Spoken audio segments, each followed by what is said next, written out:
উক্ত সহিংসতায় ছাত্র দলের উক্ত সমর্থকেরা কেবলমাত্র ভুক্তভোগী হিসেবে জড়িত ছিলেন বলেই এখন পর্যন্ত প্রতীয়মান হয়েছে। সেই সহিংসতায় জড়িত কতিপয় স্থানীয় দলীয় কর্মীকে ইতিমধ্যেই বহিষ্কার করা হয়েছে বলে আমরা রাতেই অবগত হয়েছি এবং সোশ্যাল মিডিয়ায় দেখেছি।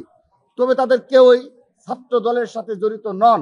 তারা এই ধরনের হামলা এবং পরবর্তীতে বাংলাদেশের কোনো শিক্ষা প্রতিষ্ঠানে যদি এই ধরনের হামলার ঘটনা ঘটে, পুরোপুরি দায় এই বৈষম্য ছাত্রদেরকে বহন করতে হবে। যে কুয়েটে দেখেন বৈষম্য বিরোধী ছাত্র আন্দোলনের 7 জানুয়ারি একটা কমিটি ঘোষণা করা হয়েছে। সেই কমিটির মাধ্যমে তারা যদি ছাত্র রাজনীতি পরিচালনা করতে পারে এবং শিবিরের কমিটি রয়েছে, আমরা যত অবগত রয়েছি, এই শিবির এবং বৈষম্য বিরোধী ছাত্র আন্দোলনের ব্যানারে যদি ছাত্র রাজনীতি কুয়েটে প্রচলিত থাকতে পারে, তো আমার ছাত্র দলের সমর্থকরা যদি একটি সদস্য ফরম নিয়ে থাকে, এটিকে তারা গুরুতর অপরাধ করেছে। তাহলে কেন তাদের উপর এভাবে আমরা যে ভিডিও ফুটেজগুলো পাচ্ছি এখন, এবং সেই ফুটেজে দেখা যাচ্ছে যে বৈষম্য বিরোধী ছাত্র আন্দোলনের যে আহ্বায়ক, আমরা তাকে শিবিরের নেতা হিসেবেই জানি, এবং ক্যাম্পাসেও গতকাল যারা হামলা করেছে তাদের সবাইকে শিবিরের নেতা হিসেবে জানে। তারা সরাসরি গিয়ে হামলা চালালো এবং বিনা কারণে কোনো কারণ নেই।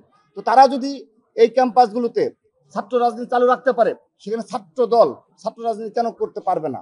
এটি হলো আমাদের প্রশ্ন। যে যারা আহত হয়েছে, সে যেই হয়ে থাকুক, জেনারেল স্টুডেন্ট যারা রয়েছে, এলাকাবাসী যারা রয়েছে, সবার যেন খোঁজ নেওয়া হয়।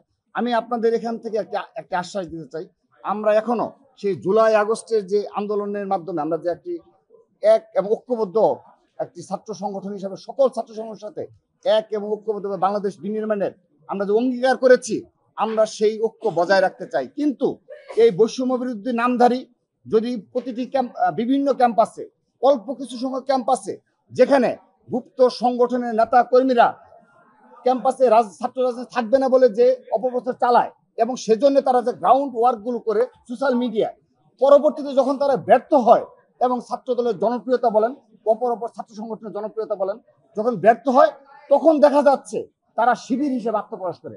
উদাহরণস্বরূপ বলতে পারি, তিতুমির কলেজে আপনারা লক্ষ্য করবেন 7 আগস্ট থেকে তিতুমির কলেজের যে শিবিরের সাধারণ সম্পাদক, সে প্রতিদিন ওই তিতুমির কলেজ ছাত্র দলের তিতুমির কলেজের সাধারণ শিক্ষার্থীদের যে সোশ্যাল মিডিয়া গ্রুপগুলো রয়েছে, সেখানে তিনি ব্যাপক প্রচারণা চালাতেন যে এই ক্যাম্পাসে ছাত্র রাজনীতি থাকা যাবে না, এবং সেজন্য তিনি অনেকগুলো কর্মসূচি পালন করেছেন।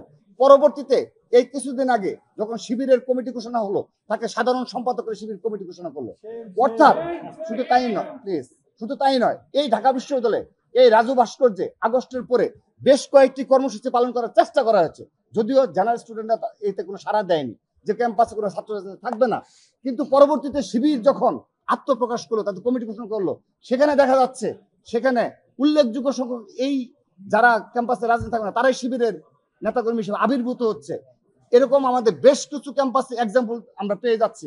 সাধারণ শিক্ষার্থীদের এত বোকা ভাবা ঠিক না। সাধারণ শিক্ষার্থীরা যথেষ্ট মেধাবী, সচেতন এবং রাজনীতিক সচেতন রয়েছে বিদায় জুলাই আগস্ট সফল হয়েছে। তাহলে এভাবে যারা গুপ্ত এবং গোপনীয় ভাবে এভাবে অপর ছাত্র সংগঠনকে যেন ক্যাম্পাসে রাজনীতি করতে না পারে, সেই প্রচেষ্টার অংশ হিসাবে আমরা শিবিরকে দায়ী করছি। আমাদের ছাত্র দল এই বারবার একটি কথা বলে আসতে বাধ্য হচ্ছে এবং বারবার বলেই যাব, আমরা প্রকাশ্য ছাত্র সংগঠন হওয়ার কারণে আমাদের টেকনাফ থেকে তেতুলিয়া আমাদের সংগঠনের ওয়ার্ড পর্যায়ে পর্যন্ত কমিটি রয়েছে। এখন সেই ওয়ার্ডের একজন কর্মীর দায়ও কিন্তু আমরা নিচ্ছি, আমরা অস্বীকার করছি না যে না, সে একটি কর্মকাণ্ড করেছে, একটা ওয়ার্ড পর্যায়ে নেতা কিংবা আরো তৃণমূলের একটি নেতা, আমরা এটাকে এত বড় করে দেখি না। বিষয়টা সেরকম নয়। সেই বিষয়টি দেখবেন আপনারাই অনেক বড় করে মিডিয়াতে আসছে এবং সোশ্যাল মিডিয়া গ্রুপগুলোতে নিষিদ্ধ ঘোষিত কিংবা কেউ না কেউ এগুলোকে অনেক বড় করে দেখাচ্ছে। আমরা কিন্তু সেগুলোকে কি করছি না, আমরা কিন্তু সাথে সাথে ব্যবস্থা নিচ্ছি। আপনি যে প্রশ্নটি করলেন, দেখেন আমাদের লক্ষ লক্ষ নেতাকর্মী, আমরা সদস্য ফরম কতগুলো এই বিতরণ করেছি, এই আগামী 1 মাস পরে আনুষ্ঠানিকভাবে আপনাদের জানাবো, ডাটা বেস তৈরি করে যে ছাত্র দলের এই লক্ষ নেতাকর্মী। এখন সেখানে একটা ছোট একটা ইউনিটে কিংবা কেউ যদি এই ধরনের কোনো প্রকার কোনো স্লোগান দিয়ে থাকে, আমরা তাকে তাৎক্ষণিকভাবে নিবৃত্ত করব, এবং আগামীতেও যদি এই ধরনের কোনো প্রকার কোনো এই আমাদের যেটা আমাদের সাথে যায় না, এবং আমরা একটা নতুন ধারা ছাত্র চালু করছি, সেখানে এই ধরনের একেবারে লক্ষ লক্ষ নেতাকর্মীর মাঝে এক কিংবা দুইটা এক্সাম্পল আপনি দিতে পারছেন, আপনি উল্লেখ করেছেন। আমরা সেটাও পুরোপুরি নিরুৎসাহিত করি এবং কখনো এই ধরনের স্লোগান, আমরা স্লোগান না, এই ধরনের কোনো মানসিকতা আমরা পোষণ করি না। আমরা আজকের এই সংবাদ সম্মেলনের মাধ্যমে আরেকটি বিষয় স্পষ্ট করতে যাচ্ছি, যদি বৈষম্য বিরোধী ছাত্র আন্দোলনের নামে বাংলাদেশের আর কোনো শিক্ষা প্রতিষ্ঠানে এ ধরনের বিনা কারণে আমার ছাত্র দলের সমর্থক ও কর্মীদের উপর হামলার ঘটনা ঘটে, তাহলে আমরা আজকের এই সংবাদ সম্মেলন থেকে আপনাদের মাধ্যমে তাদেরকে অবহিত করতে চাই, এই বৈষম্য বিরোধী ছাত্র আন্দোলনকে অবশ্যই দায় নিতে হবে, এটি যেন তারা সতর্ক থাকে। দ্বিতীয়ত,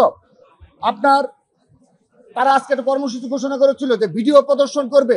আমরা আজকে সংবাদ সম্মেলনের মধ্যে জানতে চাই, সেখানে যেন হামলা যেখানে সূচনা, সেই ভিডিও যেন প্রথম প্রদর্শন করা হয় এবং সেই ভিডিওর মাধ্যমে তাদের জানতে চাই, সেই ভিডিও নিয়ে তারা অ্যানালাইসিস করবে এবং আমরা দেখার জন্য উন্মুখ হয়ে বসে আছি যে তারা কোনো প্রকার কোনো ব্যবস্থা নেয় কিনা, দায় স্বীকার করে কি না। যেন যেভাবে আমাদের একজন যুবদলের একজনকে চিহ্নিত করা গেছে, তাকে সংগঠন থেকে বহিষ্কার করা হয়েছে, কিন্তু আজকে এখন পর্যন্ত এই যে ভিডিওটি অলরেডি সামাজিক যোগাযোগ মাধ্যমে সয়লাভ হয়েছে, সেখানে স্পষ্টভাবে বৈষম্য ছাত্র আহ্বায়কের যে ভূমিকা, অপর নেতৃবৃন্দের যে ভূমিকা, তাদের বিষয়ে এখন পর্যন্ত আমরা বৈষম্য বিরোধী ছাত্র কেন্দ্রীয় কমিটি তাদের কোনো প্রকার কোনো বক্তব্য পাচ্ছে না। অর্থাৎ তারা মবুকৃতিতে বিশ্বাস করে কিনা, তারা এই ধরনের হামলা এবং পরবর্তীতে বাংলাদেশের কোনো শিক্ষা প্রতিষ্ঠানে যদি এই ধরনের হামলার ঘটনা ঘটে, পুরোপুরি দায় এই বৈষম্য ছাত্রদেরকে বহন করতে হবে। এই কথায় কথায় ঢাকা বিশ্ববিদ্যালয়ের কতিপয় মিডিয়া ব্যক্তিত্ব রয়েছে, যারা কথায় কথায় ছাত্রদলকে হুমকি দেয়, যারা কথায় কথায় এই লক্ষ লক্ষ ছাত্রদলের নেতা কর্মীদের হুমকি দিয়ে বলে আমাদের নাকি কি পরিণতি বরণ করতে হবে। তো আমরা তাদের উদ্দেশ্যে স্পষ্টভাবে বলতে চাই, দয়া করে এরকম হুমকি দামকি দিবেন না, ছাত্রলীগের স্টাইলে দয়া করে হুমকি দাবি দিবেন না। আপনারা যে স্থানে থেকে এই হুমকি দামকি দিচ্ছেন, ছাত্রলীগের সভাপতি সেক্রেটারিও এই জায়গায় থেকে হুমকি দামকি দিত এবং আমাদের সম্পর্কে সব সময় এ ধরনের অপরাজনীতি ষড়যন্ত্রে লিপ্ত থাকতো। সে কারণে আপনাদের দিকে বিনীতভাবে অনুরোধ জানাচ্ছি, আর কখনো ছাত্রদলকে হুমকি দিবেন না।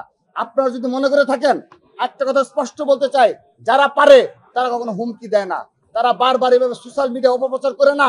সেজন্য আপনাদের আহ্বান জানাচ্ছি, আপনারা সাধারণ শিক্ষার্থীদের কথা শুনুন, মনের ভাষা বুঝুন।